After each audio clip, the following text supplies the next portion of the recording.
Subscribe our KC Trichy YouTube channel. Like, share and comment.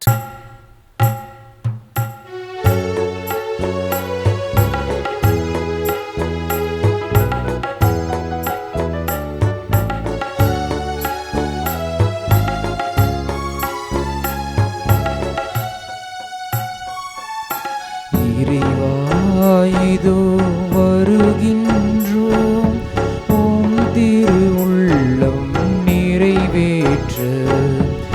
இறைவா இதோ வருகின்றோம், உம் திரு உள்ளம் நிறைவேற்ற. கல்லான இதயத்தை எடுத்து விடு, எம்மை கனி உள்ள நெஞ்சுடனே வாழவிடு. கல்லான இதயத்தை எடுத்து விடு, எமை கனி உள்ள நெஞ்சுடனே வாழவிடு.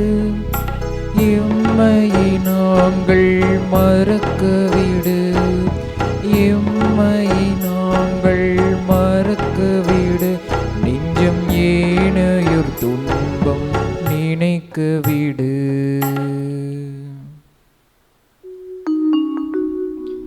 தந்தை மகன் தூய ஆவியாரின் பெயராலே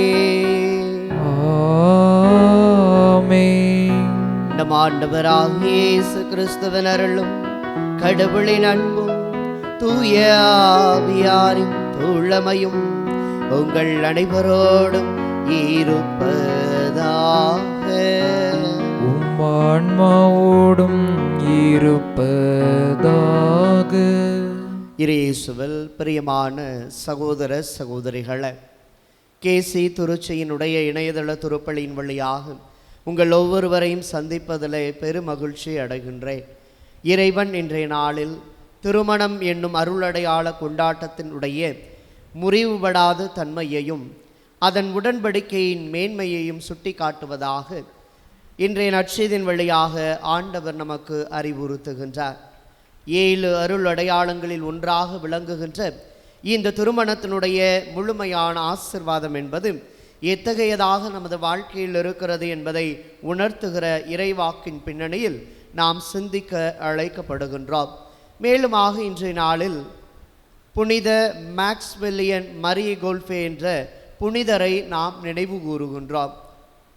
நாசி முகாமிலே இருந்த அவர் கொலை செய்யப்படக்கூடிய அந்த கடைசி தருணத்தில் குடும்ப வாழ்வும் குழந்தைகளுடைய நலமும் மனைவியினுடைய ஏக்கமும் என் இறப்புக்கு பின்பாக எப்படி இருக்க போகிறதே என்று சிந்தித்த மனிதருக்கு பதிலாக தான் இறப்பை ஏற்றுக்கொள்ளுகிறேன் என்று சொல்லி அந்த வதை முகாமிலே சிறையிலே தன்னுயிரை கொடுத்தவராக புனித மேக்ஸ்மில்லியன் மரிய கோல்ஃபே இருக்கிறார். எனவேதான் சிறை பணியினுடைய பாதுகாவலராக, சிறை பணி செய்யக்கூடிய அனைவருடைய வாழ்விற்கும் பாதுகாவலராக இவர் திகழுகின்றார். எனவே இன்றைய நாளில் இந்த திருப்பலியில் மிகச் சிறப்பாக சிறைப்பணி ஆற்றுகிற ஒவ்வொருவர்களுக்காக நாம் மன்றாடுவோம். சகோதர சகோதரிகளை, தூய மறை நிகழ்வுகளை கொண்டாட நாம் தகுதி பெறும் பொருட்டு நாம் குற்றங்களை ஏற்றுக்கொள்வோம். எல்லாம் வல்ல இறைவனிடமும் சகோதர சகோதரிகளே, உங்களிடமும் நான் பாவியின்றி ஏற்றுக்கொள்கிறேன். ஏனெனில் என் சிந்தனையாலும் சொல்லாலும் செயலாலும் கடமையில் தவறியதாலும் பாவங்கள் பல செய்தேன். என் பாவமே, என் பாவமே, என் பெரும் பாவமே. ஆகையால் எப்பொழுதும் கண்ணியான புனித மரியாவையும் வானதூதர் புனிதர் அனைவரையும் சகோதர சகோதரிகளே உங்களையும் நம் இறைவனாகிய ஆண்டவரிடம் எனக்காக வேண்டிக்கொள்ள மன்றாடுகின்றேன். எல்லாம் வல்ல இறைவன் நம்மை இரக்கமைத்து நம் பாவங்களை மன்னித்து நம்ம நிலை வாழ்வுக்கு அழைத்து செல்வாராக. ஆமீன்.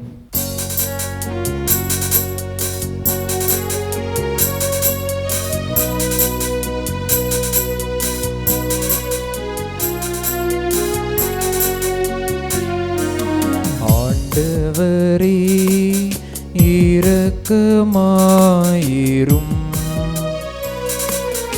ஆண்டவரே இரக்கமாயிரும். கிறிஸ்துவே இரக்கமாயிரும். கிறிஸ்துவே இரக்கமாயிரும். ஆண்டவரே இரக்கமாயிரும். ஆண்டவரே இரக்கமாயிரும்.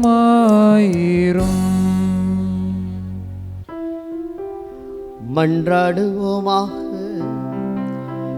இறைவா, அருள் பணியாளரும் மறை சாட்சியுமான் புனித மேக்ஸ்மில்லியன் மரியே கொல்ஃபே கன்னி மரியாவின் மீது கொண்ட அன்பாலும் மனிதரின் மீட்புக்கான ஆர்வத்தாலும் பிறன்பாலும் பற்றியறிய செய்தீரே. அவரது பரிந்துரையால் நாங்கள் உம்முடைய மாட்சிக்காகவும் மக்களின் நன்மைக்காகவும் விடாமுயற்சியுடன் ஊழியம் புரிந்து சாகும் வரையும் திருமகனின் விருப்பத்திற்கு ஏற்ப வாழ இரக்கத்துடன் எங்களுக்கு அருள் புரிவீராக. உம்மோடு தூய ஆவியாரின் ஒன்று இறைவனாய் என்றென்றும் வாழ்ந்து ஆட்சி செய்கின்றவர் வழியாக உம்மையே மன்றாடுகின்றோம். ஆமென். முதல் வாசகம் எசேக்கியேல் நூலிலிருந்து அதிகாரம் 16 1 முதல் 15 மற்றும் 60 63. ஆண்டவரின் வாக்கு எனக்கு அருளப்பட்டது. மானிடா, எருசலேமுக்கு அதன் அருவருப்புகளை சுட்டிக்காட்டு.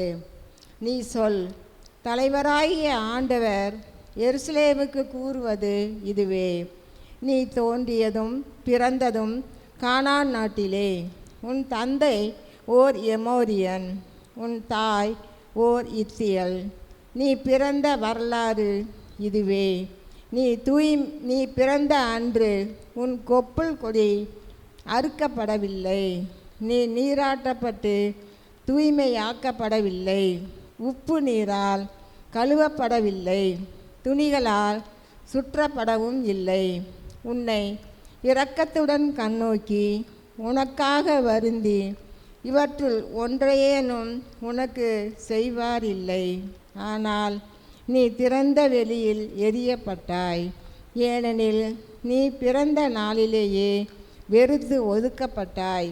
அவ்வழியாய் கடந்து போன நான் உன் அருகில் வந்து உன் இரத்தத்தில் நீ பிறழ்வதைக் கண்டு இரத்தத்தில் கிடந்த உன்னை நோக்கி வாழ்ந்திடு என்றேன். ஆம், இரத்தத்தில் கிடந்த உன்னை நோக்கி வாழ்ந்திடு என்றேன். உன்னை வயல்வெளியில் வளரும் பயிர் போல் உருவாக்கினேன். நீ வளர்ந்து பருவம் எய்தி அழகிய மங்கையானாய். உன் கொங்கைகள் உருப்பெற்றன, உன் கூந்தலும் நீண்டு வளர்ந்தது. ஆயினும் நீ ஆடையின்றி திறந்த மேனியலாய் நின்றாய். அவ்வழியாய் கடந்து போன நான் உன்னை நோக்கினேன். அப்போது நீ காதற் பருவத்தில் இருந்தாய். நான் என் ஆடையை உன் மேல் விரித்து உன் பிறந்த மேனியை மூடினேன். உனக்கு உறுதிமொழி தந்து உன்னோடு உடன்படிக்கை செய்தேன். நீயும் என்னுடையவள் ஆனாய் என்கிறார் தலைவராகிய ஆண்டவர். நான் உன்னை நீராட்டி உன் மேலிருந்த இரத்தத்தை கழுவி துடைத்து உனக்கு எண்ணெய் பூசினேன். பூப்பின்னல் உடையால் உன்னை உடுத்தி தோல் காலணிகளை உனக்கு மாட்டி மெல்லிய துகிலை உனக்கு அணிவித்து நாற்பட்டால் உன்னை போர்த்தினேன். அணிகலன்களால் உன்னை அழகு செய்தேன். கைகளுக்கு காப்புகளும் கழுத்திற்கு சங்கிலியும் இட்டேன். மூக்குக்கு மூக்குத்தியும் காதுகளுக்கு தோடுகளும் தலையில் அழகிய மணிமுடியும் அணிவித்தேன். பொன்னாலும் வெள்ளியாலும் நீ அணி செய்யப்பட்டாய். நாற்பட்டும் மெல்லிய துகிலும் பூப்பின்னல் ஆடையும் உன் உடைகள் ஆயின. மாவும் தேனும் எண்ணெயும் உன் உணவாயின. நீ மிக மிக அழகு வாய்ந்தவளாகி அரச தகுதி பெற்றாய். உன் அழகின் காரணமாக உன் புகழ் வேற்றினத்தாரிடையே பரவிற்று. என் மாட்சி உன் மேல் பட உன் அழகு நிறைவுற்று விளங்கிற்று என்கிறார் தலைவராகிய ஆண்டவர். நீயோ உன் அழகில் நம்பிக்கை வைத்து உன் புகழை பணயமாக வைத்து விலைமகளாகி வருவோர் போவோரிடம் எல்லாம் வேசித்தனம் செய்தாய்.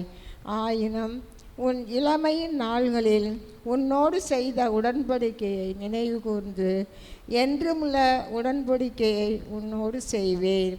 நீ செய்ததையெல்லாம் நான் மறைத்திடும்போது நீ அவற்றையெல்லாம் இணைத்து வெட்கி இழிவு மிகுதியினால் உன் வாயை ஒருபோதும் திறக்க மாட்டாய் என்கிறார் தலைவராகிய ஆண்டவர். ஆண்டவரின் அருள்வாக்கு. இறைவனுக்கு நன்றி. பதிலுரை பாடல் இசையா 12 பல்லவி. ஆண்டவரே, உம் சினம் தணிந்து எனக்கு ஆறுதல் அளித்துள்ளீர். ஆண்டவரே, உம் சினம் தணிந்து எனக்கு ஆறுதல் அளித்துள்ளீர். ஆண்டவரே, உம் சினம் தணிந்து எனக்கு ஆறுதல் அளித்துள்ளீர். இறைவன் என் மீட்பர், அவர் மேல் நம்பிக்கை வைக்கிறேன். நான் அஞ்ச மாட்டேன். ஆண்டவரே என் ஆற்றல், அவரையே பாடுவேன். என் மீட்பும் அவரே. மீட்பருளும் ஊற்றுகளிலிருந்து நீங்கள் அகமகிழ்வோடு தண்ணீர் முகந்து கொள்வீர்கள். ஆண்டவரே, உம் சினம் தணிந்து எனக்கு ஆறுதல் அளித்துள்ளீர். ஆண்டவர்க்கு நன்றி செலுத்துங்கள். அவர் திருப்பெயரை போற்றுங்கள். மக்களினங்களிடையே அவர் செயல்களை அறிவியுங்கள். அவர் திருப்பெயர் உயர்க என பறைசாற்றுங்கள். ஆண்டவரே, உம் சினம் தணிந்து எனக்கு ஆறுதல் அளித்துள்ளீர்.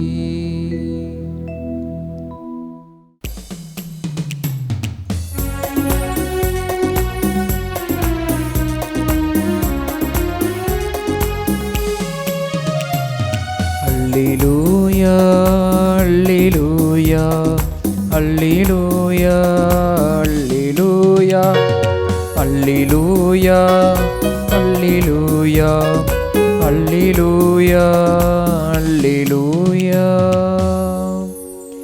கடவுளின் வார்த்தை நீங்கள் எங்களிடமிருந்து கேட்டபோது அதை மனித வார்த்தையாக அல்ல, கடவுளின் வார்த்தையாகவே ஏற்றுக்கொண்டீர்கள்.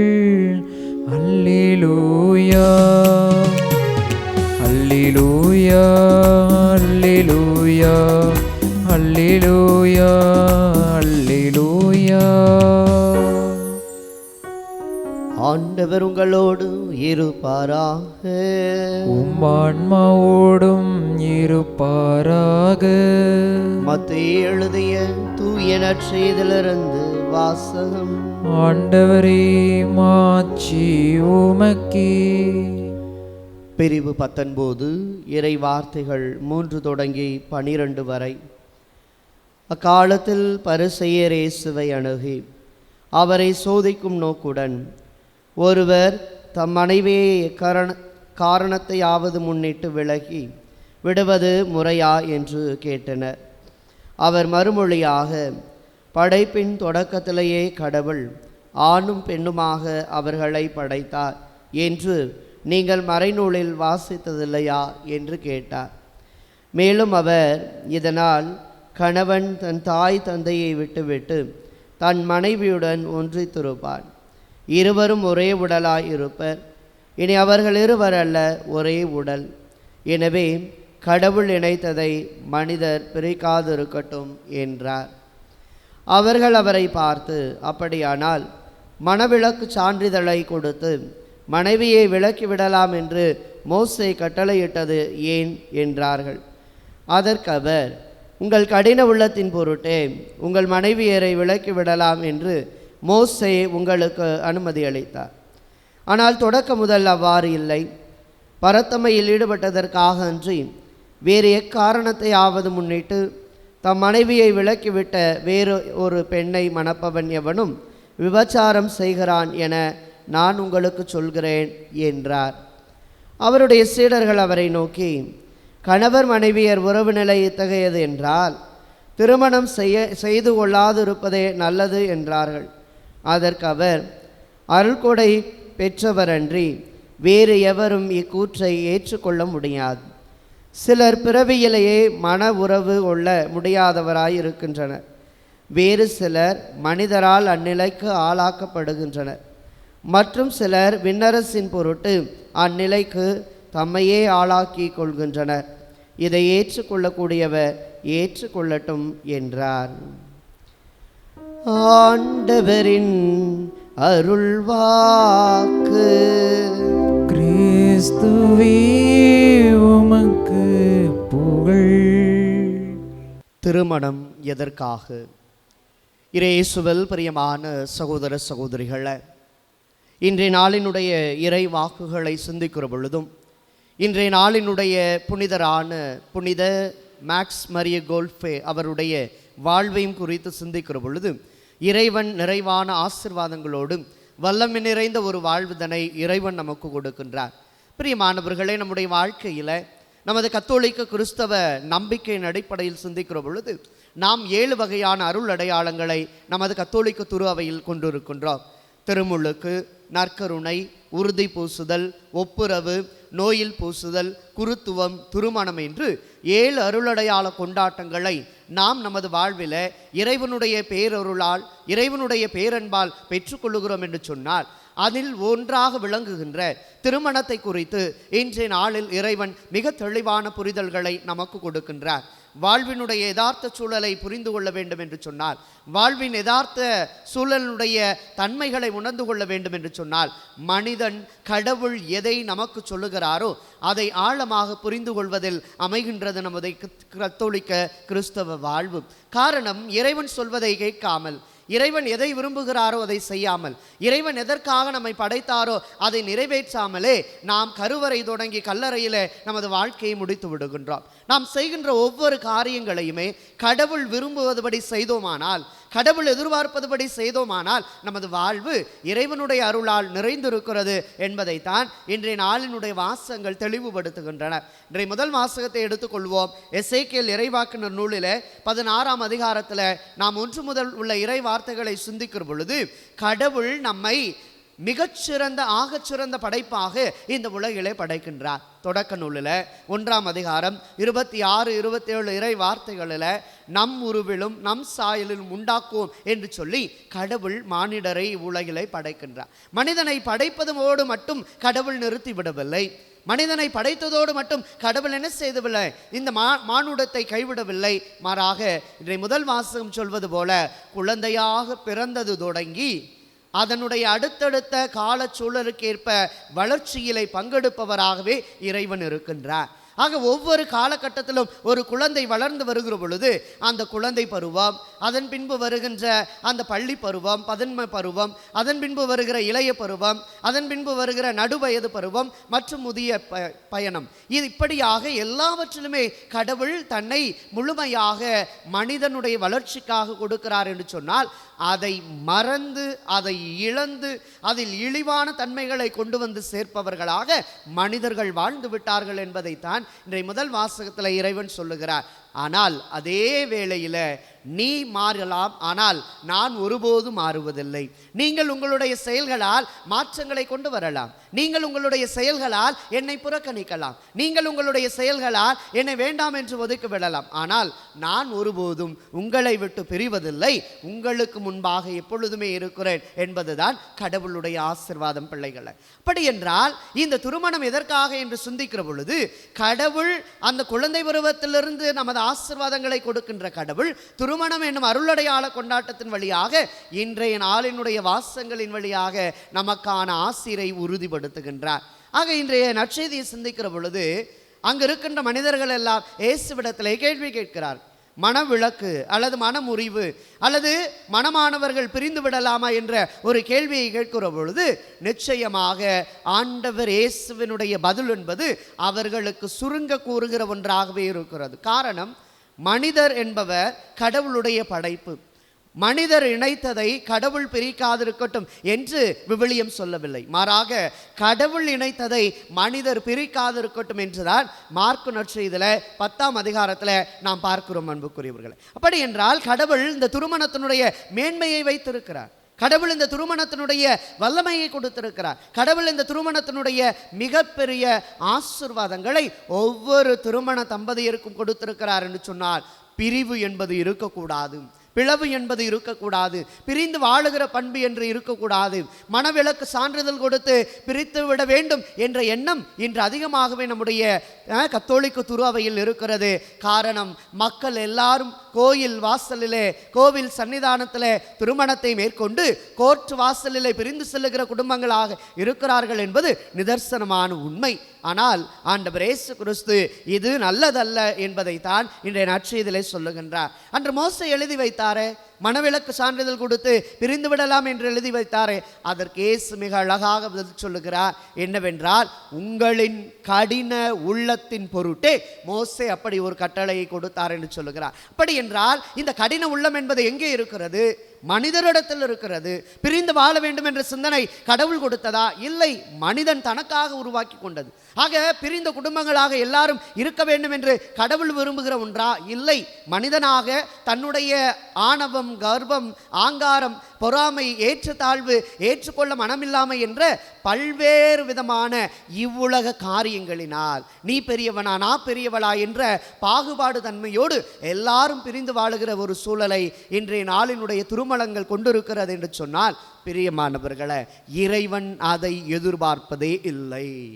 ஏனென்றால் நமது கத்தோலிக்க கிறிஸ்தவ நம்பிக்கையின்படியாக கடவுள் இணைத்ததை மனிதன் பிரிக்காது இருக்கட்டும் என்று சொன்னால் கடவுள் அதற்கான ஆசீர்வாதத்தை அங்கே கொடுக்கின்றார். நாம் ஒவ்வொருவருமே கடவுளுடைய விருப்பத்தை நிறைவேற்றாத பிள்ளைகளாக இருப்பதால் தான் அது எந்த ஒரு நிலையாக இருந்தாலும் நாம் கடவுளுடைய வார்த்தையை ஏற்காமல், கடவுளை ஏற்றுக்கொள்ளாமல், கடவுளுடைய வார்த்தைகளை, கட்டளைகளை பின்பற்றாமல், கடவுள் எதற்காக இந்த உலகிலே நம்மை படைத்தார் என்பதை தெரியாமல் வாழ்வதால் தான் இவ்வளவு பிரச்சனைகளை நாம் நமது வாழ்க்கையிலே சந்திக்கிறோம் என்பதைத்தான் இன்றைய நற்செய்தியின் வழியாக ஆண்டவர் இயேசு மிக தெளிவாக நமக்கு கொடுக்கிறார். ஏனென்றால் பிரியமானவர்களை பாருங்கள், இன்றைய பதிலுரை பாடலில் ஏசாயா புத்தகத்தில் 12ஆம் அதிகாரம் 2-3 இறைவார்த்தைகள் சிந்திக்கிறோம்.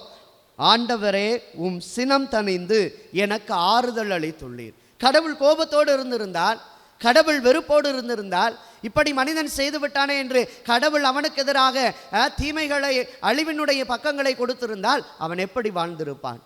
கடவுளின் சினம் என்பது மனிதனின் துருந்த வாழ்வுக்கான ஒரு நோக்கம்.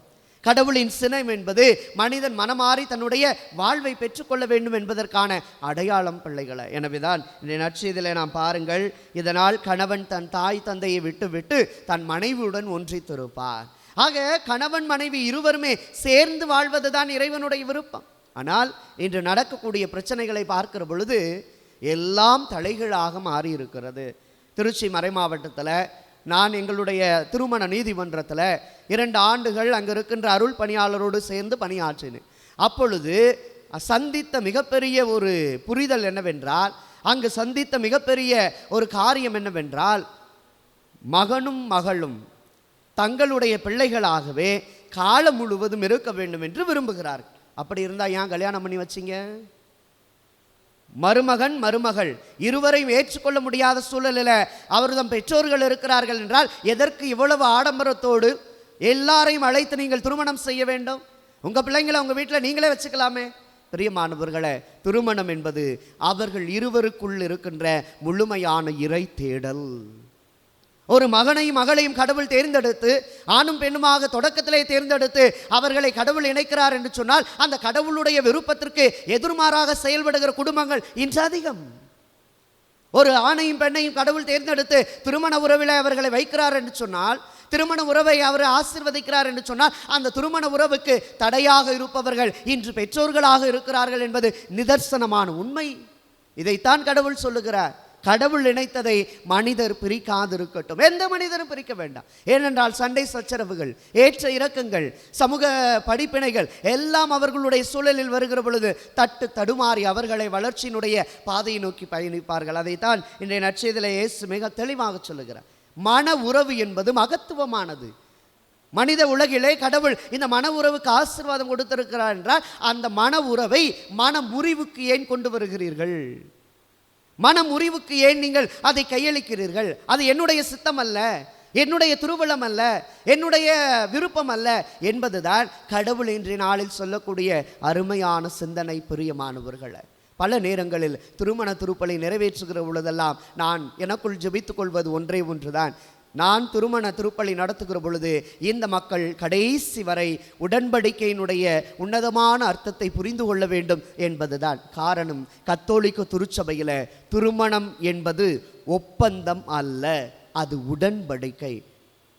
எல்லாரும் இன்று என்ன நினைக்கிறோம்? அது ஒப்பந்தத்தின் அடிப்படை என்று நினைக்கிறோம். இல்லை, அது உடன்படிக்கையினுடைய அடிப்படை. இதைத்தான் நம்முடைய கத்தோலிக்க மறைக்கல்வி சுருக்கம் catechism of the Catholic church மிக தெளிவாக நமக்கு கற்பனை வழங்குகிறது. என்ன? அதனுடைய எண் 1601 1666 வரை இந்த திருமணத்தினுடைய முழுமையான தன்மையை நமக்கு கத்தோலிக்க துறவை கற்றுக் கொடுக்கிறது. என்ன அதனுடைய நோக்கம்? என்ன?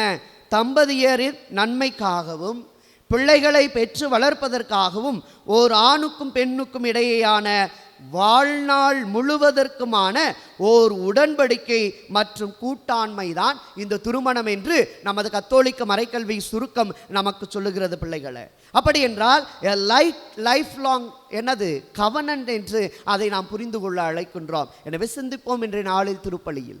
அன்றைய நாளில் மன உறவினுடைய முக்கியத்துவத்தை மறுத்து மன முறிவுக்கான தேடலில் ஈடுபட்டது போல இன்று நாமும் நமது வாழ்க்கையில் ஈடுபடுகிறோம். அது சரியல்ல, அது முழுமையான சரியான பார்வை அல்ல. எப்படி புரிந்து கொள்வது? திருமணம் என்றால் என்ன? 5 வித காரியங்களை விவிலியம் நமக்கு சொல்லுகிறது. முதலாவதாக, அன்புக்குரியவர்களே, திருமணம் என்பது சேர்ந்து வாழ்தலின் அடையாளம்.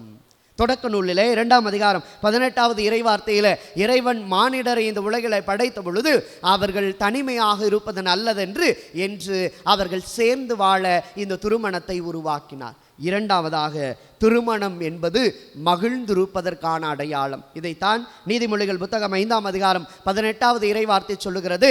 மன கோலம் என்பது கடவுளுடைய ஆசிரால் மகிழ்ந்திருக்கும் தன்மை என்று. மூன்றாவதாக, திருமணம் என்பது புனிதத்தில் நிலைத்திருக்கும் அடையாளம். இதைத்தான் கொரிந்தியருக்கு எழுதிய முதல் திருமுகம் 7ஆம் அதிகாரம் 2:9 இறைவார்த்தை நமக்கு சொல்லுகிறது. நான்காவதாக, திருமணம் என்பது வளமையில் வளர்ச்சி உருவதற்கான அடையாளம். இதைத்தான் தொடக்க நூலில் 1ஆம் அதிகாரம் 27-28 மிக தெளிவாய் சொல்லுகிறது. பழுகி பெருகி மண்ணுலகை நிரப்புங்கள், எல்லாவற்றையும் உங்களுக்காக நீங்கள் பயன்படுத்துங்கள் என்று கடவுள் கொடுத்ததனுடைய தன்மை வளமையில் வளர்ச்சி உற வேண்டும் என்பதற்காக.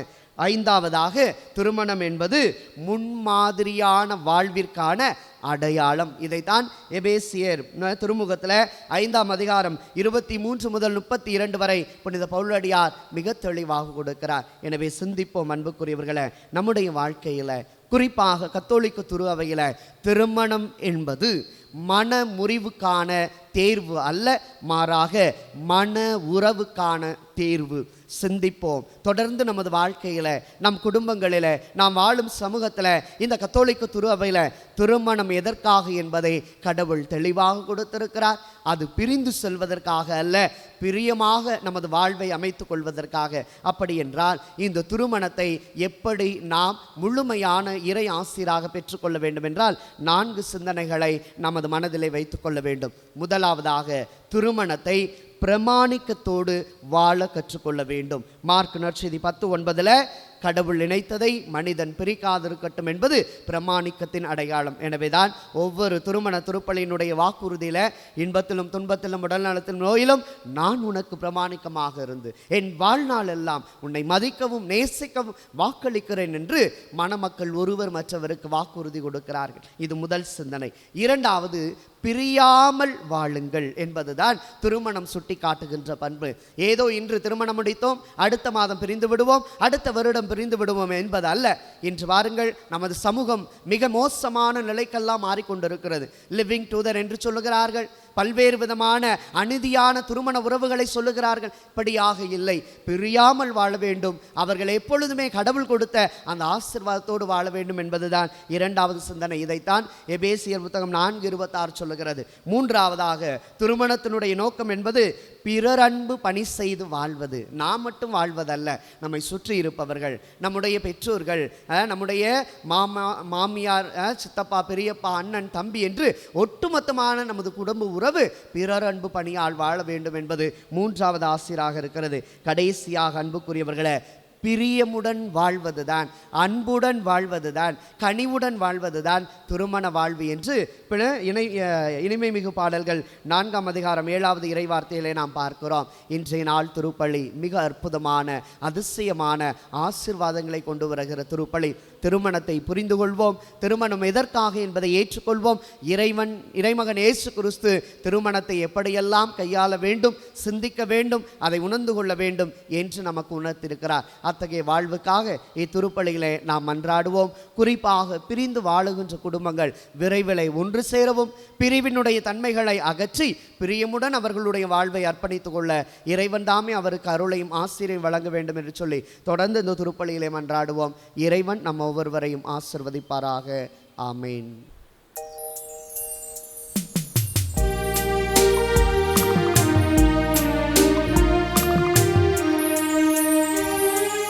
எது வேண்டும் உனக்கு இறைவா, எது வேண்டும் உனக்கு இறைவா, எது தந்த போதும் உனக்கது ஈடாகுமா,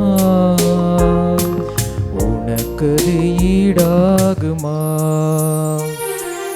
எது வேண்டும், எது வேண்டும், எது வேண்டும், எது வேண்டும், எது வேண்டும் உனக்கு இறைவா.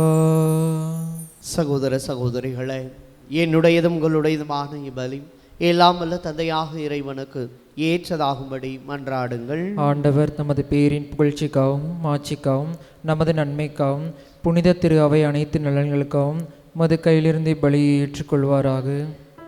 ஆண்டவரே, எங்கள் காணிக்கைகளை ஒன்று வந்து நாங்கள் உம்மை பணிவன்புடன் வேண்டுகின்றோம்.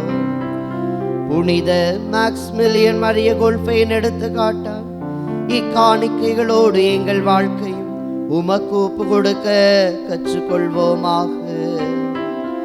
எங்கள் ஆண்டவராகிய கிறிஸ்து வழியாக உம்மை மன்றாடுகின்றோம். ஆமென். ஆண்டவர் உங்களோடு இருப்பாராக. ஆன்மாவோடும் இருப்பாராக. இதயங்களை மேலே எழுப்புங்கள். ஆண்டவரிடம் எழுப்பியுள்ளோம். நம் இறைவனாகிய ஆண்டவருக்கு நன்றி கூறுவோம். அது தகுதியும் நீதியும் ஆனதே. ஆண்டவரே, தூயவரான தந்தையே, என்றும் உள்ள எல்லாம் வல்ல இறைவா, எந்நாளும் எவ்விடத்திலும் நாங்கள் உமக்கு நன்றி செலுத்துவதும் மெய்யாகவே தகுதியும் நீதியும் ஆகும். எங்கள் கடமையும் மீட்புக்குரிய செயலுமாகும். ஏனெனில் மறை சாட்சியான புனித மேக்ஸ்மில்லியன் மரிய கோல்ஃபே உமது பெயரை அறிக்கையிட்டு கிறிஸ்துவை பின்பற்றி இரத்தம் சிந்தி மாண்பு மிக்கவும் அருவரும் செயல்களை உலகறிய காட்டுகின்றார். இவ்வாறு நீர் எங்கள் ஆண்டவராகிய கிறிஸ்து வழியாக எங்கள் வலுவின்மையில் உமது வல்லமை சிறந்தோங்க செய்து வலுவற்றவர்களை உமது ஆற்றல் மிகு சாட்சிகளாய் திகழ செய்கின்றீர். ஆகவே வான தூதரணிகளோடு நாங்களும் ஒன்றிணைந்து உமது மாட்சியை புகழ்ந்தேத்தி அக்களித்து ஆர்ப்பரித்து ஒரே குரலாய் பாடுவதாவது: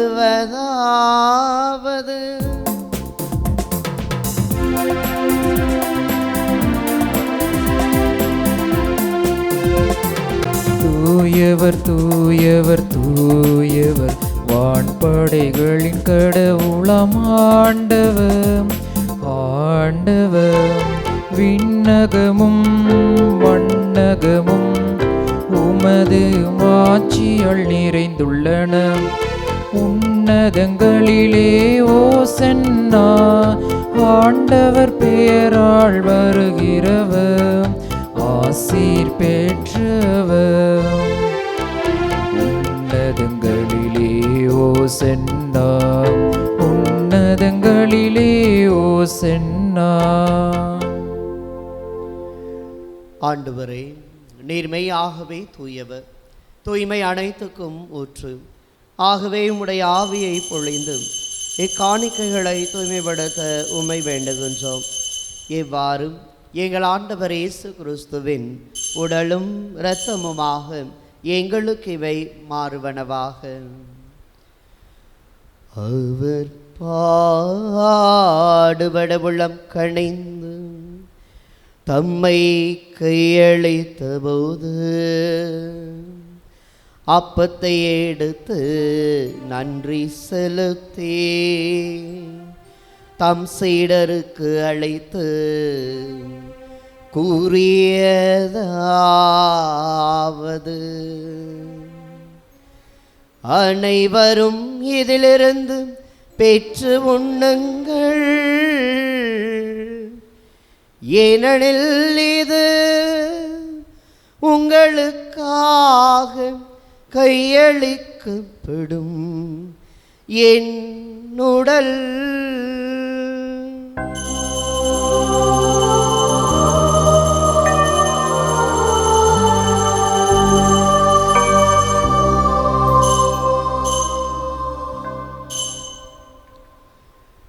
அவ்வண்ணமே இரவு விருந்தை அருந்திய பின் கிண்ணத்தை எடுத்து நன்றி செலுத்தி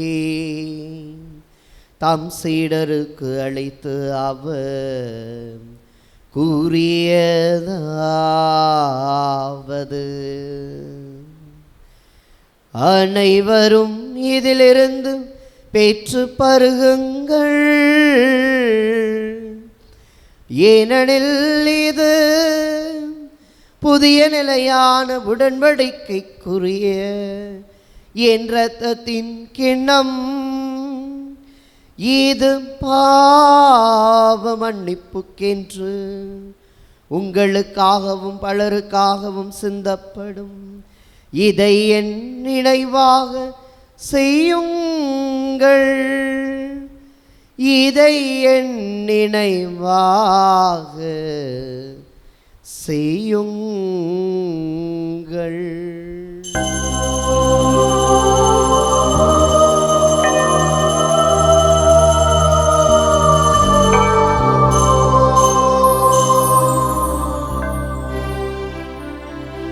நம்பிக்கையின் மறை பொருள். ஆண்டவரே, நீர் வருமளவும் உமது இறப்பினை அறிக்கையிடுகின்றோம், உமது உயிர்ப்பினையும் எடுத்துரைக்கின்றோம். ஆகவே ஆண்டவரே, நாங்கள் கிறிஸ்துவின் இறப்பினை உயிர்ப்பினும் நினைவு கூர்ந்து வாழ்வதரும் அப்பத்தையும் மீட்பளிக்கும் கிண்ணத்தையும் உமக்கு ஒப்புக் கொடுக்கின்றோம். உம் திருமுனையின்று உமக்கு ஊழியம் புரிய தகுந்தவர்கள் எங்களை ஏற்றுக்கொண்டீர். எனவே உமக்கு நன்றி செலுத்துகின்றோம். மேலும் கிறிஸ்துவின் உடலிலும் இரத்தத்திலும் பங்கு கொள்ளும் எங்களை தூய ஆவியார் ஒன்று சேர்க்க வேண்டும் என உம்மை தாழ்மையுடன் மன்றாடுகிறோம். ஆண்டவரை, உலகெங்கும் பரவியிருக்கும் அது துரு அவையை நினைவு கூர்ந்தருளும். எங்கள் திரு தந்தையிலேயோ எங்கள் ஆயர் ஆரோக்கியராஜ், எல்லா திருநிலையினராகிய அனைவரோடும் உமது துரு அவை அன்பில் நிறைவேறச் செய்தருளும். தந்தையே, உயிர்த்தெழும் எதிர்நோக்குடன் திகழ்கொள்ளும் எங்கள் சகோதர சகோதரிகளையும் இறந்தோர் அனைவரையும் இரக்கத்துடன் நினைவு கூர்ந்து உமது திருமுக ஒளியினுள் ஏற்றருளும். எங்கள் அனைவர் மீதும் இரக்கமாயிரும். கடவுளின் கன்னித்தாயான புனித மரியா, அவருடைய கணவரான புனித யோசேப்பு, புனித திருத்தூதர்கள், இவ்வுலகில் உமக்கு உகந்தவராய் இருந்தோராகி புனிதர் அனைவருடன் நாங்கள் நிலைவாழ்வில் பங்கு கொள்ளும் தகுதி பெற்று உம் திருமகன் இயேசு கிறிஸ்து வழியாகும் உம்மை புகழ்ந்தேத்தும் வரமருள உம்மை மன்றாடுகின்றோம்.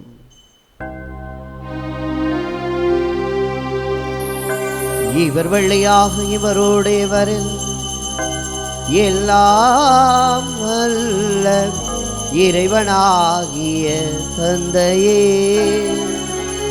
தூய ஆவியாரின் ஒன்றுக்கு எல்லா புகழும் மாற்றியும் என்றென்றும் உமக்கு உரியதே. ஆமென், ஆமென், ஆமென். இயேசு கற்றுக் கொடுத்தவாறு இருகரம் விரித்து இறை தந்தையை நோக்கி மன்றாடுவோம். விண்ணுலகில் இருக்கின்ற எங்கள் தந்தையே, உமது பெயர் தூயது என போற்ற பெருக. உமது ஆட்சி வருக. உமது திருவுளம் விண்ணுலகில் நிறைவேறுவது போல மண்ணுலகிலும் நிறைவேறுக. எங்கள் அன்றாட உணவை இன்று எங்களுக்கு தாரும். எங்களுக்கு எதிராக குற்றம் செய்வோரை நாங்கள் மன்னிப்பது போல எங்கள் குற்றங்களை மன்னியும். எங்களை சோதனைக்கு உட்படுத்தாதேயும், தீமையிலிருந்து எங்களை விடுவித்தருளும். ஆண்டவரே, தீமை அனைத்திலிருந்தும் எங்களை விடுவித்து எங்கள் வாழ்நாளில் அமைதியை கனிவுடன் அருள உம்மை மன்றாடுகின்றோம். மது இரக்கத்தின் உதவியால் நாங்கள் பாவத்திலிருந்து எப்போதும் விடுதலை பெற்று யாதொரு கலக்கமின்றி நலமாய் வாழ்வோமாக. நாங்கள் எதிர்நோக்கி இருக்கும் பேரின்பத்துக்காகவும் மீட்பராகிய இயேசு கிறிஸ்துவின் வருகைக்காகவும் காத்திருக்கின்றோம். ஏனெனில் ஆட்சியும் வல்லமையும் மாட்சியும் என்றென்றும் உமதே. ஆண்டவரே இயேசு கிறிஸ்துவே, அமைதியை உங்களுக்கு விட்டு சொல்லுகின்றேன், என் அமைதியையே உங்களுக்கு அளிக்கின்றேன் என்றும் திருத்தூதர்களுக்கு மொழிந்தன. எங்கள் பாவங்களை பாராமல் உமது திரு அவையின் நம்பிக்கையை கண்ணோக்கி உமது திருவுளத்திற்கு ஏற்ப அதற்கு அமைதியையும் ஒற்றுமையையும் அளித்தருள்வீராக. என்றென்றும் வாழ்ந்து ஆட்சி செய்கின்றவர் நீரே. ஆமென். ஆண்டவருடைய அமைதி உங்களோடு என்றும் இருப்பதாக, மான்மாவோடும் இருப்பதாக. ஒருவருக்கொருவர் ஆண்டவர் இயேசு வழங்கும் அமைதியை பகிர்ந்து கொள்வோம். உலகின் பாவம் போக்கும் இறைவனின் செம்மறியே, எம்மேல் இரக்கம் வையும்.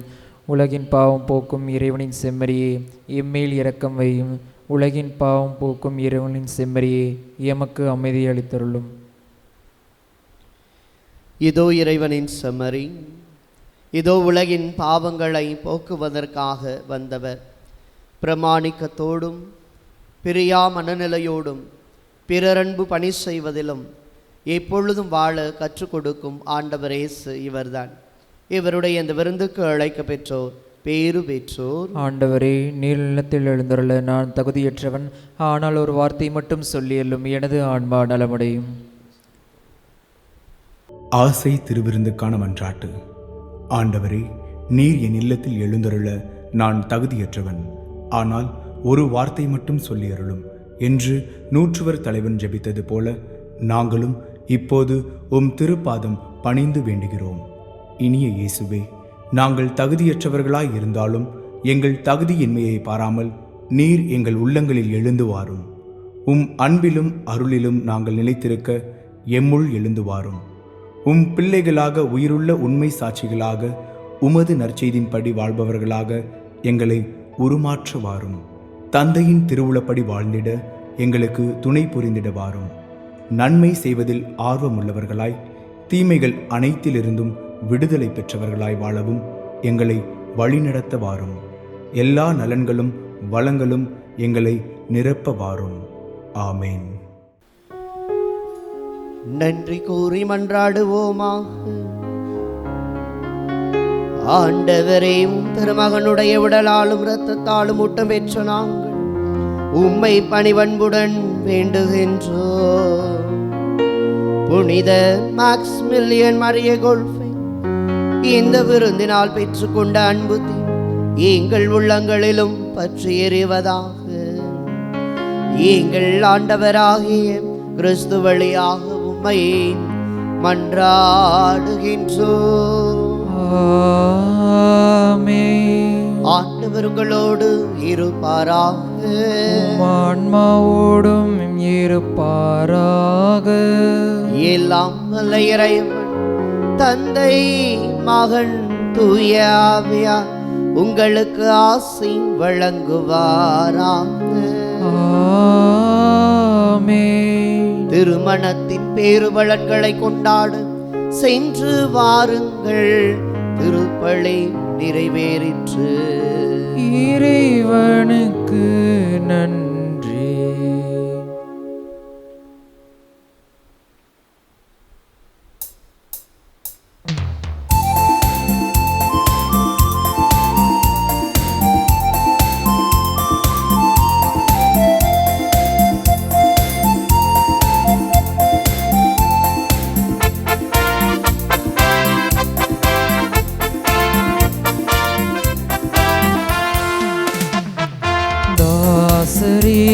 இத்தரணியின் நண்பர் இயேசுவுக்கு சொந்தமாக்குவோம்.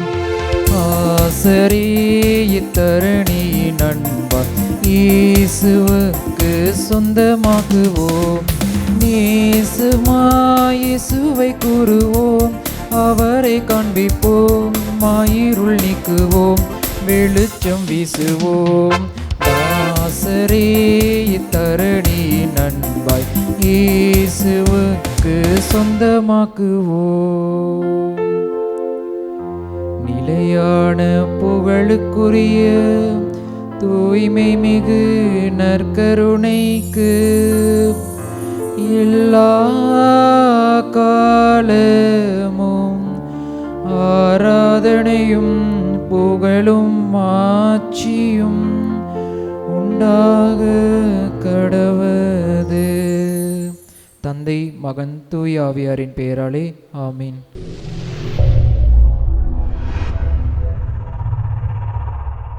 Subscribe our KC Trichy YouTube channel. Like, share and comment.